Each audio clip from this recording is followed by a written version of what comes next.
Hi.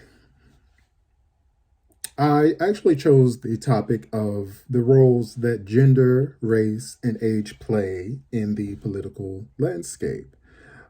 Just wanted to make some type of emphasis on, those three categories because it seems as though that whenever we get into any type of political climate, that those are the main things uh, that our representatives tend to focus on during their campaign trails.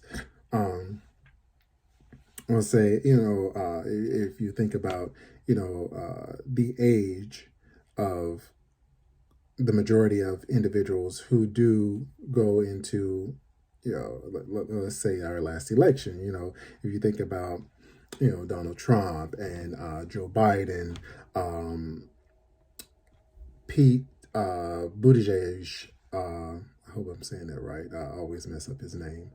Um, Elizabeth Warren. It's a varying age group there. However, majority of those individuals are in the 50 and above age range who ran for presidency. In addition to that, a lot of the individuals within the United States who are available, to vote, uh, would look at those individuals as people who would have their best interests because they've lived amongst that period, that time frame, that they've lived. They will understand, uh, how life was, a lot of times, what type of background, they grew up with. Um, However, as the climate has shown us that majority of the millennials and Generation Z uh, has actually, stepped up and came to the polls. Those are the individuals that actually have stated, oh, okay, well, we need to see which candidate actually has our best interest at heart. Which candidate has, our focus, you know, uh, for the future. Not only that, but also take into account that uh, millennials, as it states, and more so Generation Z, we have to go into the gender part of that age range, because, the Generation Z tends to be the younger group here. But we have to go into the gender part of that. Now, even though, gender, as it's formerly known, was generally between male and female.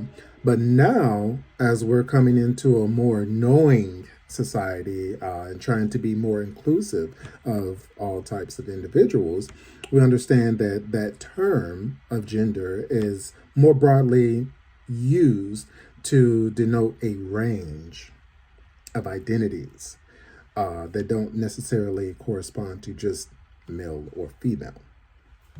So you also have to take that into account. So, when you have a candidate that's,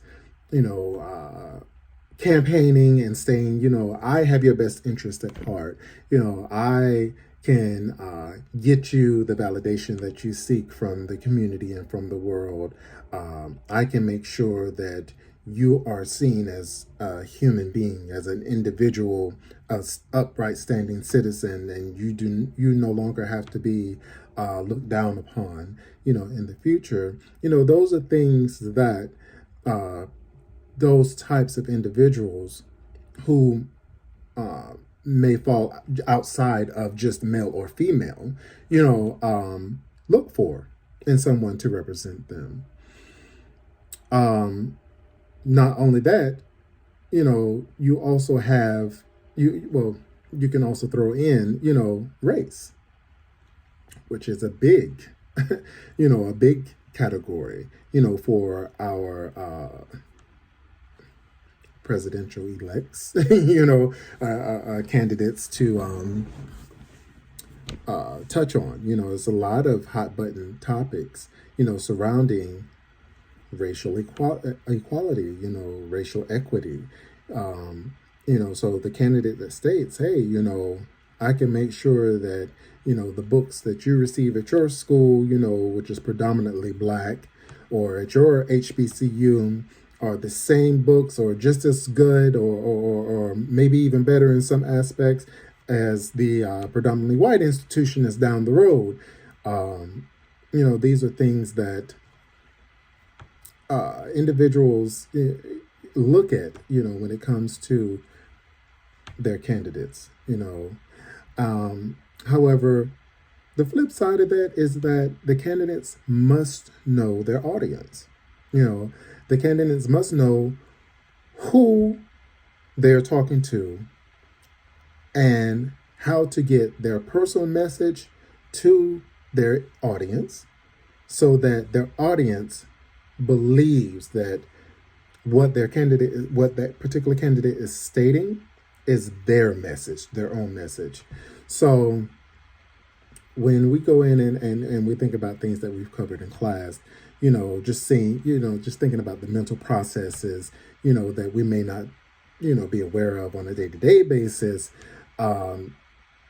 just thinking about the unconscious motives of others, just sitting around, saying that, well, I hear your story, I hear that you've been through some trouble, I hear that you're not treated, as fairly as others have been treated based on, what you identify as or, the color of your skin.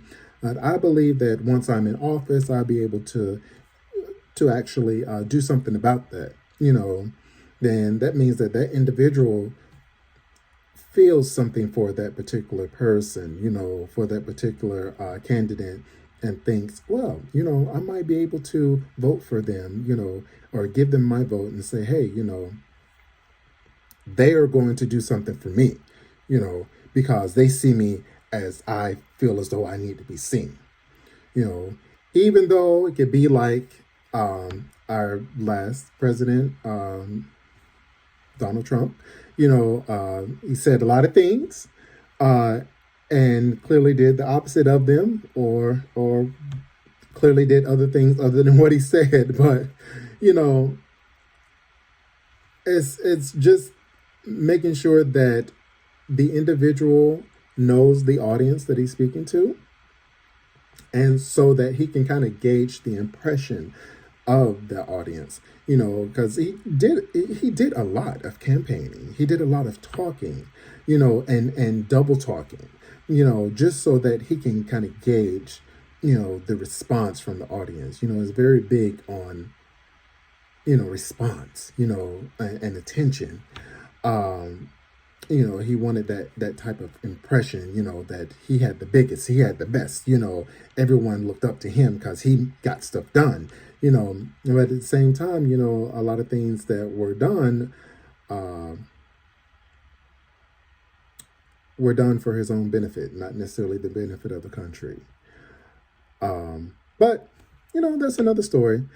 But, yeah, that's how I just look at how we tie in, race and age and gender in our political landscape. Those candidates, have to know their audiences, and they have people on their teams that teach them, hey, you're going into these particular areas, you have to speak this way, you have to wear these particular colors or clothing, so that kind of helps their message, come across a little bit easier to absorb by their audience.